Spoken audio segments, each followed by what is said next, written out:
সম্প্রতি সময় নরসিংদীতে তিনজন রাজনৈতিক ব্যক্তি খুন হওয়ার রেশ কাটার পূর্বেই পুনরায় প্রকাশ্য দিবালোকে মোহিত মোল্লা নামের এক ব্যবসায়ীকে লক্ষ্য করে গুলি চালানোর অভিযোগ উঠেছে এক চাঁদাবাজির বিরুদ্ধে। সোমবার ৩ জুন বিকেল ৫:৩০টায় শহরের জেলখানা মোড়ে মেসাস মোল্লা ট্রেডার্সে এই ঘটনা ঘটে। এই ঘটনাকে কেন্দ্র করে ব্যাপক আলোড়ন ছড়িয়ে পড়েছে গোটা এলাকায়। যদিও অল্পের জন্য প্রাণে বেঁচে গিয়েছেন ওই ব্যবসায়ী।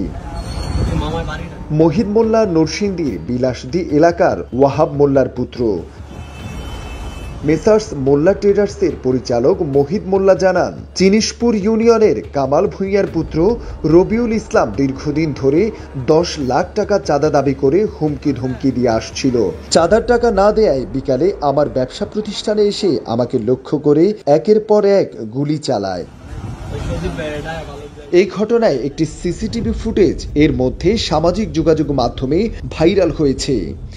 ইতিপূর্বে কয়েকদিনের ব্যবধানে নরসিংদীতে একাধিক রাজনৈতিক ব্যক্তিকে হত্যার ঘটনায় জেলা জুড়ে থমথমে অবস্থা বিরাজ করছে। সেখানে প্রকাশ্যে এমন ঘটনায় আতঙ্ক ছড়িয়ে পড়েছে জনমনে।